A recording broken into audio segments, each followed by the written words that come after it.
हे दोस्तों नमस्कार। आप सभी का स्वागत है। दोस्तों अगर आप चैनल पे नए हैं तो चैनल को सब्सक्राइब जरूर कर लें और बेल आइकन पर प्रेस कर लें।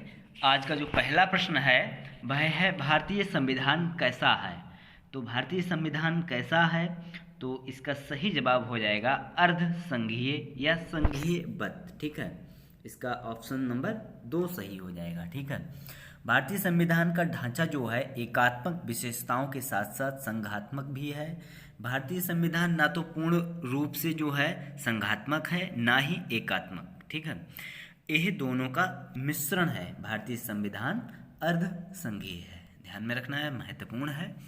और अगला प्रश्न है भारतीय संविधान के अनुच्छेद में यह घोषणा की गई है कि इंडिया अर्थात भारत है। तो इसका सही जवाब हो जाएगा इंडिया अर्थात भारत एक राज्यों का संघ है। ठीक है, भारत के राज्य और संघ शासित क्षेत्र प्रथम अनुसूची के अनुसार राज्यों और संघ शासित क्षेत्रों का नाम उल्लेख प्रथम अनुसूची में किया गया है। ठीक है, इसका उल्लेख किसमें किया गया है? प्रथम अनुसूची में किया गया है। ठीक है, प्रथम अनुसूची में किया गया है। भारत जो है राज्यों का एक संघ है। अगला है राज्यों से ही मिलकर तो भारत बना है। अगला है सामाजिक न्याय का अर्थ क्या है। तो सामाजिक जो न्याय का अर्थ है वह है जाति, नस्ल, रंग और लिंग आधारित सभी प्रकार का भेदभाव दूर होना चाहिए। ठीक है, सभी प्रकार के भेदभाव जो हैं दूर होना चाहिए। तो इसका सही जवाब हो जाएगा ऑप्शन नंबर 3। अगला प्रश्न है भारतीय संविधान के किस अनुच्छेद को डॉक्टर भीमराव अंबेडकर ने भारतीय संविधान का हृदय और आत्मा कहा है। तो आर्टिकल अनुच्छेद 32 को कहा है। ठीक है, अनुच्छेद 32 के लिए भारतीय संविधान की आत्मा कहा है। ठीक है, और इसका जो अनुच्छेद का नाम है संवैधानिक उपचारों का अधिकार, संवैधानिक उपचारों का अधिकार। ठीक है, आर्टिकल 32 का नाम है ये। अगला प्रश्न है संविधान के अंतर्गत भारतीय लोकतंत्र के आदर्शों को हम कहाँ देख सकते हैं। तो इसका सही जवाब हो जाएगा प्रस्तावना में। ठीक है, प्रस्तावना में भारतीय संविधान की जो प्रस्तावना है, भारतीय संविधान का जो सार, अपेक्षाएं, उद्देश्य, उसका लक्ष्य तथा प्रदर्शन यहाँ पे प्रकट किया गया है। प्रस्तावना यह घोषणा करती है कि संविधान अपनी शक्ति सीधे जनता से प्राप्त करता है। यह बताती हैं कि संविधान जनता के लिए है तथा जनता ही अंतिम संप्रभु है। इसी से हमें भारतीय लोकतंत्र के आदर्शों से परिचय कराया जाता है। किससे? प्रस्तावना से। अगला है निम्न में से किसको धर्मनिरपेक्ष राज्य कहा जाएगा। तो इसका सही जवाब हो जाएगा धर्मों के बीच भेदभाव ना करने वाला राज्य। ठीक है, धर्मनिरपेक्ष जो राज्य है कहलाया जाएगा वह धर्मों के बीच भेदभाव ना करता हो। ठीक है, वह राज्य कहलाया जाएगा धर्मनिरपेक्ष। ठीक है, धर्म के आधार पर ना बांटा जाए, हमें हिंदू मुस्लिम ना हो। ठीक है, दंगे ना भड़काए जाए, वो धर्मनिरपेक्ष हो जाएगा।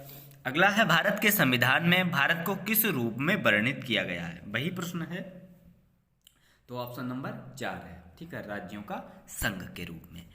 अगला प्रश्न है विधि का शासन की संकल्पना कहाँ की संवैधानिक प्रणाली की एक विशिष्टता है। तो कहाँ की है? तो इसका सही जवाब हो जाएगा ब्रिटेन, इंग्लैंड। ठीक है, विधि का जो शासन है इसकी कल्पना कहाँ के संविधान प्रणाली से है? तो ब्रिटेन, इंग्लैंड से है। अगला प्रश्न है आधारित लोकतंत्र किससे संबंधित है। तो ऑप्शन दिए हुए हैं आपके सामने, शक्तियों का हस्तांतरण, शक्तियों का विकेंद्रीकरण, पंचायती राज प्रणाली, उपर्युक्त सभी। तो इसका सही जवाब हो जाएगा उपर्युक्त सभी। अगला है निम्नलिखित में से किस निर्णय में कहा गया है कि धर्मनिरपेक्षवाद और संघवाद भारतीय संविधान की मूल विशिष्टताएं हैं। तो इसका सही जवाब हो जाएगा SR बोम्मई मामला। ठीक है, धर्मनिरपेक्षवाद और संघवाद भारतीय संविधान की मूल विशिष्टताएं हैं, तो SR बोम्मई मामला है। ठीक है, इसके निर्णय में कहा गया है।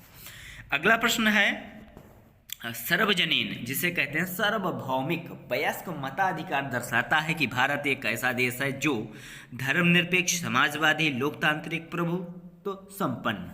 तो इसका सही जवाब हो जाएगा लोकतांत्रिक। भारत एक लोकतांत्रिक देश है। ठीक है, और भारत एक लोकतांत्रिक देश है, आप सभी को पता है, जहां सभी नागरिकों को समान अधिकार प्रदान किए गए हैं। ठीक है, यदि सार्वभौमिक वयस्क मत अधिकार की अवधारणा को स्वीकार नहीं किया जाता है तो लोकतंत्र की स्थापना की बात सच्चाई से कोसों दूर हो जाती है। भारतीय संविधान के अनुच्छेद 326 में, ठीक है, कौन से 326 में जो है सार्वभौमिक वयस्क मताधिकार प्रदान किया गया है, जो कि लोकतंत्र की स्थापना से संबंधित परिभाषित लक्षणों में से एक है।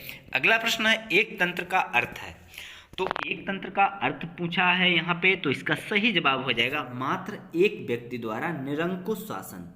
एक तंत्र का निरंकुशता सरकार की एक प्रणाली है जिसमें सर्वशक्ति एक व्यक्ति के हाथों में केंद्रित होती है, जिसका निर्णय ना तो बाहरी कानूनों के अधीन है और ना ही लोकप्रिय नियंत्रण का नियमित तंत्र है। ठीक है, अधिनायकवाद और सैन्य तानाशाही दोनों निरंकुशता के रूप में पहचाने जाते हैं, लेकिन एक तंत्र में यह आवश्यक नहीं है। ठीक है, ध्यान में रखना है, एक तंत्र में मतलब अगर हमें राजा बना दिया जाए तो वह जो है हम अपनी इच्छा अनुसार ही करेंगे। ठीक है, और उसमें किसी बात का, किसी व्यक्ति का शासन निरंकुशता से हम जो है निरंकुश रूप से करेंगे, किसी की बात का पालन नहीं करेंगे। ठीक है, अब यहाँ पे लोकतंत्र शासन है तो यहाँ पे प्रधानमंत्री जो है लोकतंत्र के आधार पे चुना जाता है, तो प्रधानमंत्री सबकी बात मानेगा। ठीक है, अगला प्रश्न है संवैधानिक राजसी का अर्थ क्या है। तो संवैधानिक राजसी का जो अर्थ है वह संविधान द्वारा प्राप्त शक्ति के अनुसार राजा के द्वारा शक्तियों का प्रयोग। ऑप्शन नंबर 3 सही हो जाएगा। ठीक है, अगला प्रश्न है लोकप्रिय प्रभुसत्ता क्या है। लोकप्रिय प्रभुसत्ता क्या है, तो इसका सही जवाब हो जाएगा लोकप्रिय प्रभुसत्ता का सिद्धांत बताता है कि सरकार की सत्ता जनता द्वारा स्थापित की जाती है। ठीक है, सरकार की जो सत्ता है वह जनता के द्वारा स्थापित की जाती है, जनता द्वारा बनाई जाती है, जो कि संपूर्ण राजनीतिक शक्ति के स्रोत हैं। जनता द्वारा निर्वाचित प्रतिनिधि यानी कि जनता द्वारा शासन जनता की स्वीकृति से दीर्घकाल तक शासन कर सकते हैं। ठीक है, जैसे मोदी जी पिछली पंचवर्षीय, इस पंचवर्षीय में अब लोग अगर इन्हें अच्छा समझते हैं तो आगे और सही। इसे जनता की प्रभुसत्ता के रूप में भी जाना जाता है। ठीक है, और इसका सही जवाब जो हो जाएगा वह हो जाएगा आपका जनता का प्रभुत्व। ठीक है, सब जनता के हाथों में ही तो है। अगला प्रश्न है किस तंत्र में कुछ लोग अधिक लोगों पर शासन करते हैं। तो अल्पतंत्र। ठीक है, कुछ लोग अधिक लोगों पर शासन करते हैं, वह है अल्पतंत्र के। अगला प्रश्न है सरकार के संसदीय रूप का विचार कहाँ से लिया गया है। तो यह ब्रिटेन से लिया गया है, इंग्लैंड से। ठीक है, अमेरिका से मौलिक अधिकार लिए गए हैं। ठीक है, मौलिक अधिकार लिए गए हैं, महत्वपूर्ण प्रश्न है ये। ठीक है, और आपका रसिया से क्या लिया गया है, तो मौलिक कर्तव्य लिए गए हैं। ठीक है, आयरलैंड से राज्य के नीति निर्देशक सिद्धांत लिए गए हैं, महत्वपूर्ण है। अगला है लोकतांत्रिक संस्थाओं के विकास के लिए कौन सा कारक आवश्यक है। तो व्यक्तिगत अधिकारों के प्रति सम्मान। ऑप्शन नंबर 2 सही हो जाएगा आपका। अगला प्रश्न है उस देश का नाम बताएं जिसमें संशोधन के लिए प्रक्रियाओं की संवैधानिक सुविधाओं को भारत से उधार लिया गया है। तो दक्षिण अफ्रीका से। ठीक है, अनुच्छेद 368 है संवैधानिक संशोधन की प्रक्रिया। 368 के अंतर्गत जो है संशोधन कर सकते हैं। कहाँ से लिया गया है, दक्षिण अफ्रीका से। अगला, निम्न में से किस देश से भारतीय संविधान ने लिखित संविधान के रूप को प्राप्त किया गया है। तो ऑप्शन नंबर 3 यूएस। ठीक है, अगला प्रश्न है कौन से संविधान से राजनीति विषयक निर्देशक तत्व अपनाए गए हैं। तो आयरिश संविधान से, आयरलैंड के संविधान से। अगला है प्रस्तावना की कौन सी विशेषता में कहा गया है किसी भी सह नागरिक के साथ गौण व्यवहार नहीं करना चाहिए। तो इसका सही जवाब हो जाएगा भाईचारा। ठीक है, अगला प्रश्न है भारत में संविधान की उद्देशिका में धर्मनिरपेक्ष शब्द कौन से संविधान द्वारा जोड़ा गया है। तो इसका सही जवाब हो जाएगा 42वें संविधान संशोधन द्वारा। ठीक है, इसे जो है 1976 के द्वारा भारत को प्रभुत्व संपन्न लोकतांत्रिक गणराज्य के स्थान पर प्रभुत्व संपन्न समाजवादी धर्मनिरपेक्ष लोकतांत्रिक गणराज्य के रूप में वर्णित किया गया है। और शब्द जो है राष्ट्र की एकता में भी परिवर्तन करके इसे राष्ट्र की एकता और अखंडता कर दिखा दिया गया। ठीक है, और 42वें संविधान संशोधन स्वर्ण सिंह समिति की सिफारिश पर किया गया था। मिनी कॉन्स्टिट्यूशन ऑफ इंडिया कहा गया इसको। भारतीय संविधान की उद्देशिका में बंधुता शब्द का तात्पर्य किससे है? तो इसका सही जवाब हो जाएगा भाईचारे से। ठीक है, बंधुता शब्द का संबंध जो है भाईचारे से है।